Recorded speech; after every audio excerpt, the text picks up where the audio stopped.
Hi everyone, we're going to continue doing our lecture today in electricity, and this second lecture will focus around a concept called a series circuit. A circuit, to begin with, is basically how you arrange electronics, and generally you start with a battery, and you have some wires, and then you add some stuff, okay? A series circuit is when we add some stuff, but everything has to go from one object to another. They're kind of forced in a one-directional path.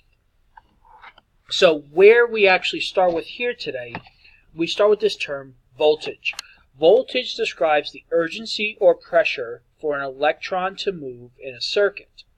All standard batteries, the ones that you buy from the stores, they operate at 1.5 volts.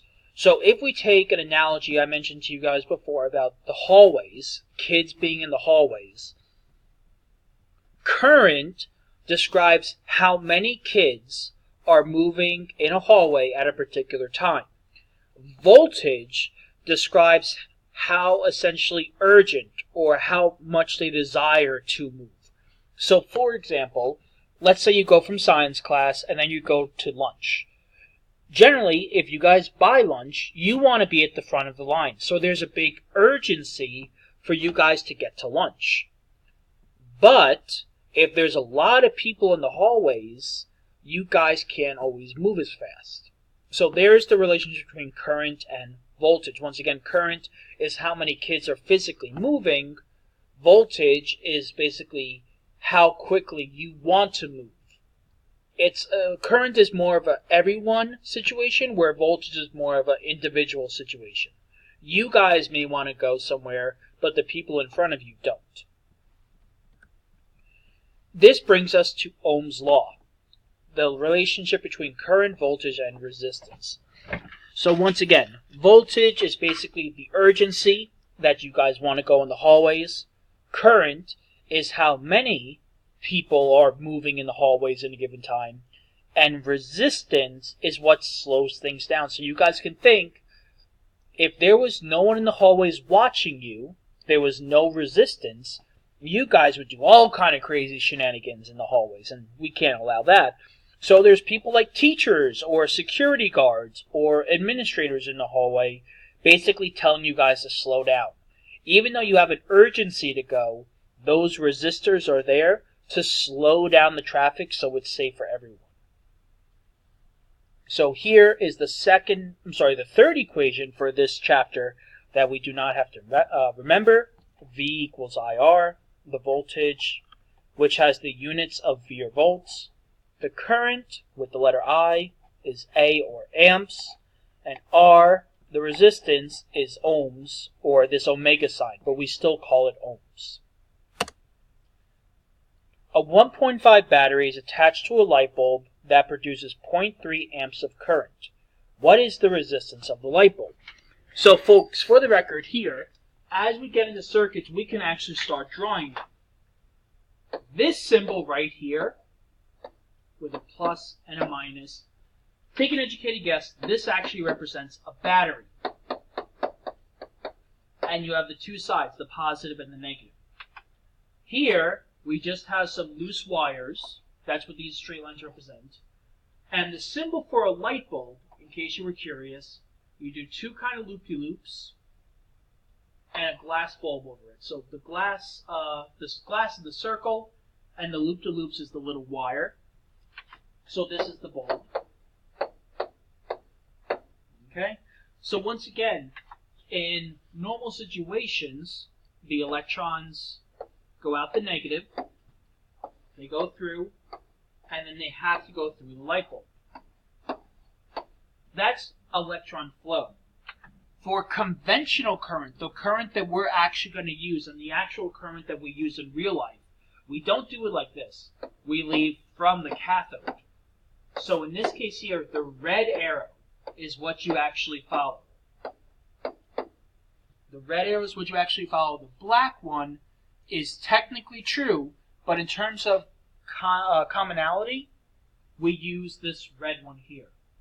So for this particular problem, the voltage is 1.5 volts. We have a standard battery, and the current is 0.3 amps. and they're asking for the resistance. How strong of slowing down everything is this particular light bulb? So we can use our new equation, V equals IR, and in this case, 1.5 equals 0.3 R. So the R is going to be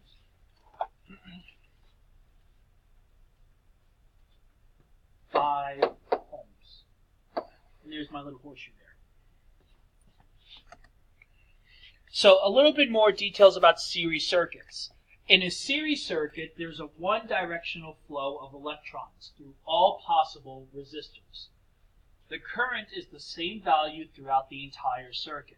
So once again, if you guys think about the reference of this school being in a hallway, imagine if you guys are trying to go from one classroom to the next one next door.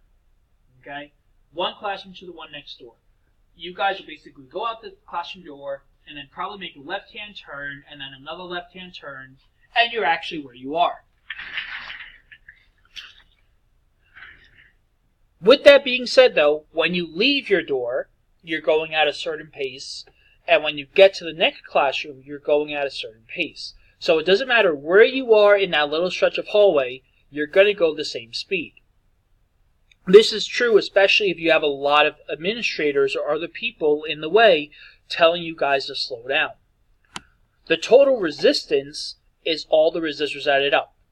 So you guys could think of it as if a teacher tells you guys to slow down, you're a little worried, but if 2 teachers tell you to slow down, you're just double the little worried that, oh, I have 2 people yelling at me now.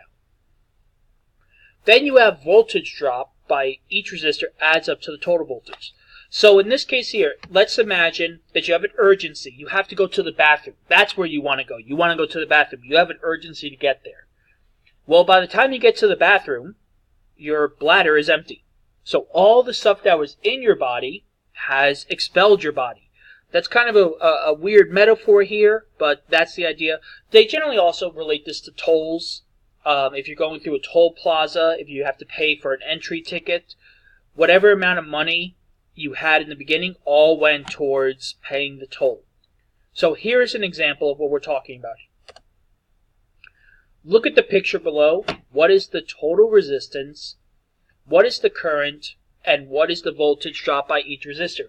So folks, you would recognize the symbol for a battery. These symbols right here. This is how we do a generic resistor. It could be a motor, a light bulb. It's just generically something that has a resistance to it. So the first question, what is the total resistance? Well, as we talked about from the other slide, the total resistance is just all 3 resistors added up together.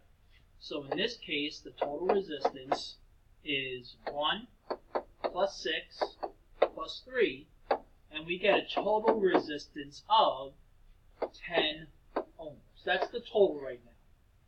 So if we really wanted to, we can get rid of all these little guys and just put one resistor that's 10 ohms, and we'll have the exact same effect in the circuit. The next question, what is the current? Well, we have this equation called Ohm's law, V equals IR. So in this case, the voltage is going to be 9. We're looking for current, and we're looking for, what's the wording here? We're looking for the current. This is overall, and it's going to be the same at every spot. We're going to use the total resistance. So the R is going to be 10. So when we do this math, we get 0.9 amps is the current. So at any particular spot here, we could say that there's 0.9 amps going through a particular spot in the wire. So with that being said, the current at every single point is the same, 0.9 amps. The last question, what is the voltage drop by each resistor? Once again, in this case, we're starting with 9 volts of electricity. So 9 volts is going to be shared between R1, R2, and R3. If you guys look at the numbers here, R1 is 1 ohm, R3 is 3 ohms, and R2 is 6 ohms. Just by looking at this, R2 is going to be the biggest user of electricity. They're the biggest resistor. R1 is going to be the smallest user of electricity. But when you add up all these guys together, you should be getting a grand total of 9 volts, because that's how much energy there was to begin with. So to find the voltage of the first one, the second one, and the third one, we could actually do all three at once, because that's how structured this type of setup is here. The current is the same for each of them, like so.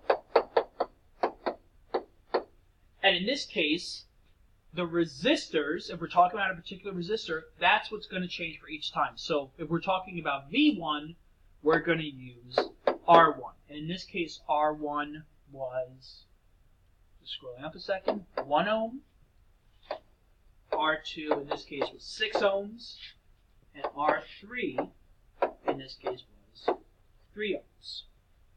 So if you use Ohm's law, the brand new equation for this chapter, you'll get that the voltage used by the first one is 0.9 volts.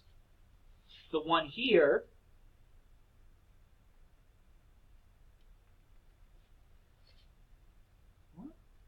sorry, just pressed the wrong button on my calculator. The one here is going to be 5.4 volts. There's one. There's the other. And then the third one will be 2.7 volts. So that's how much electricity each one is using. Notice it makes sense with our discussion before. The biggest resistor, the 6 ohm, uses 5.4 volts of electricity. The smallest one only uses 0.9, and that kind of makes sense for the relationship we talked about. And if you guys want to check it, 0.9 plus 5.4 plus 2.7, you get in your calculator 9. That means all the energy that was in the battery to begin with gets shared between the 3 resistors. This is how, number one, you draw a series circuit, how you find the total resistance, the current, and how much electricity each particular component is using.